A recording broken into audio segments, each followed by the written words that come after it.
got problems leading projects, walk on two legs and talk back. We instinctively reach for the latest and greatest project management app, software, systems, etc. It doesn't help much when it tells you all the indicators point to people and their failings being the issue.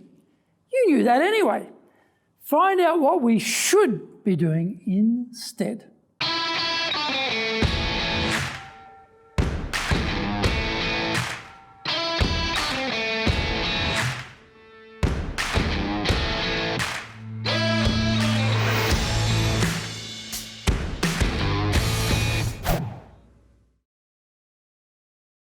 Welcome back to year 4 of the Cutting Edge Japan Business Show, which we release every Monday.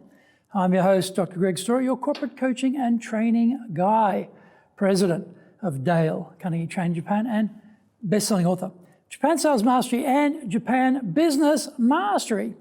We are bringing the show to you from our studio in our High Performance Center here in Akasaka, in Minato-ku, the business center of Tokyo. Why the cutting edge? We are looking at giving you a big edge in business in Japan. Let's all be at the forefront, at the cutting edge of how to flourish here in this market. This is episode number 168, Project Team Leadership. How hard can that be? So let's get going. Projects are too common. Because of this, we take them for granted, seeing them as part of everyday work, but we don't approach them properly. We usually gather the team together and then we dive straight into the details of the project without really applying a professional approach.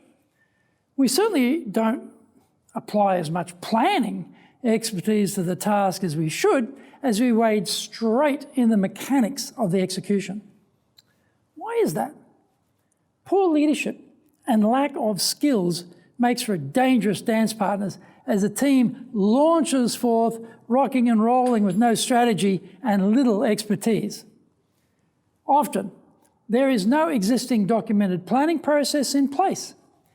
This can be rather ironic because often the projects are repeated or very similar projects are undertaken.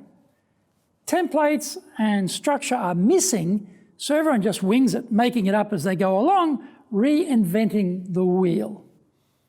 The goals of the project are often vague.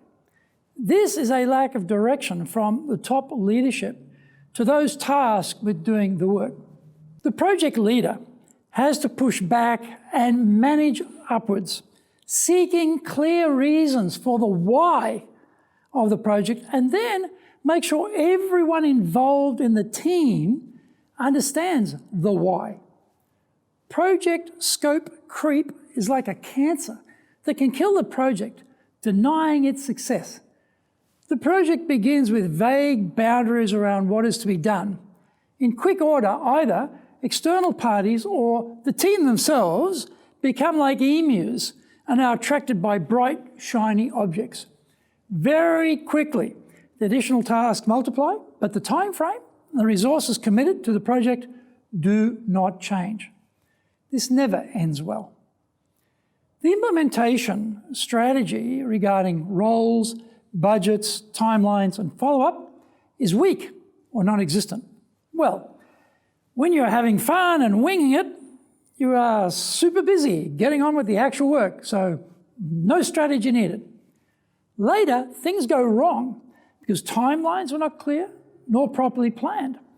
The resources do not turn up at the required timing, or the sequencing of the work is found to be skew-if, so there are delays you cannot easily cover or resolve. You quickly find that people, rather than logistics, are the trickiest part of project leadership.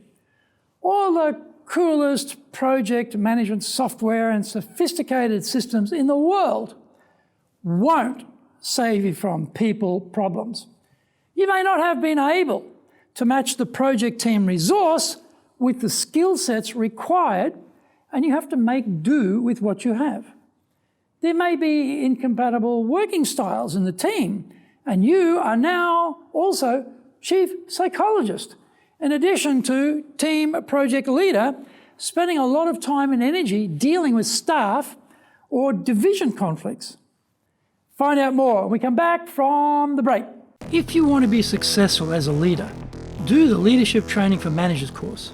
All companies need people who can both manage and lead. Leading people screams out for real skills in communication, dealing with all different types of people, being excellent at innovation, planning, delegation, handling mistakes, doing performance reviews really well, and inspiring and motivating the team. Do the Leadership Training for Managers course now in either Japanese or English.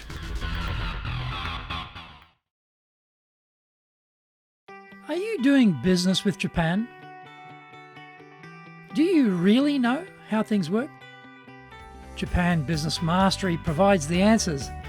Do you have the right networks and know how to create them? Do you know how to get on the same wavelength with Japanese buyers? Do you know what being trustworthy looks like from the Japanese perspective? Japan Business Mastery is based on more than 30 years' experience in Japan and will become your go-to guide. Want to succeed in Japan?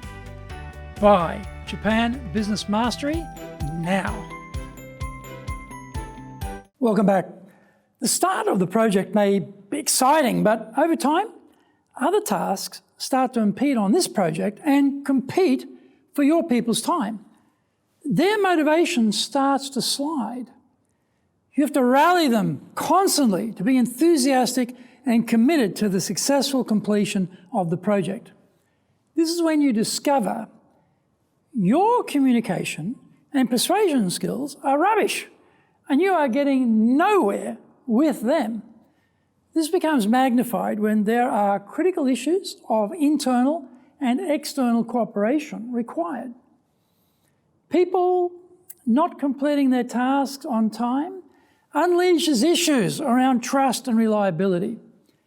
Their excuses are never in short supply or skill, but this is not especially helpful because your boss won't be accepting any from you as project leader.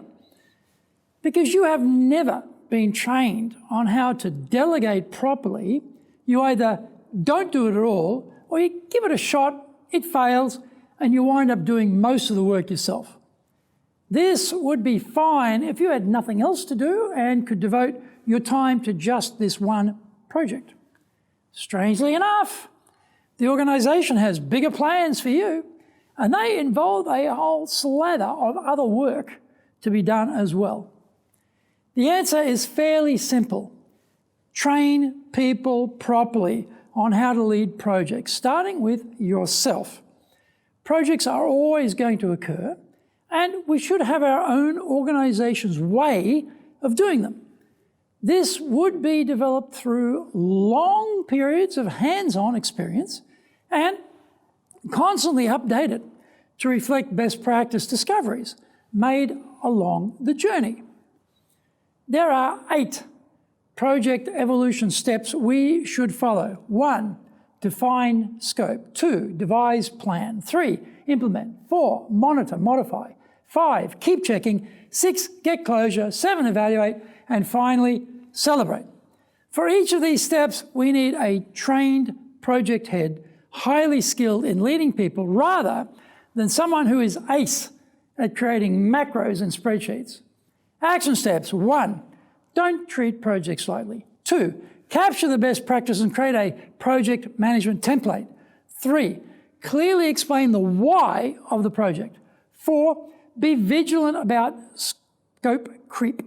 5, carefully design the implementation strategy for the project. And 6, ensure the project leader has been given leadership training. Please subscribe to the Cutting Edge Japan Business Show on YouTube. Share with your family, friends, and colleagues. Become a regular. Our website details are on screen now.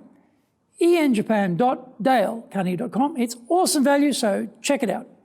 You might also enjoy our other shows for podcasts, Mondays for the Cutting Edge Japan Business Show, Tuesday for the Presentations Japan series, and every second Tuesday for the Business Tatsujin no Share Show, Wednesdays for the Sales Japan series, Thursdays for the Leadership Japan series, and every second Thursday for the Business Pro Podcast, Fridays for the Japan Business Mastery Show, and every Saturday for Japan's top business interviews. Now, you get these wherever you get your podcast. Also, every second Thursday, we release the Business Pro Television Show, every Friday, the Japan Business Mastery Show, and every Saturday, Japan's top business interviews on YouTube. In episode number 169, we are talking about presenting pizzazz. So, yoroshiku, onegai itashimasu. Please join me for the next episode of the Cutting Edge Japan Business Show. We're here to help you. We've only got one direction in mind for you and your business, and that is up.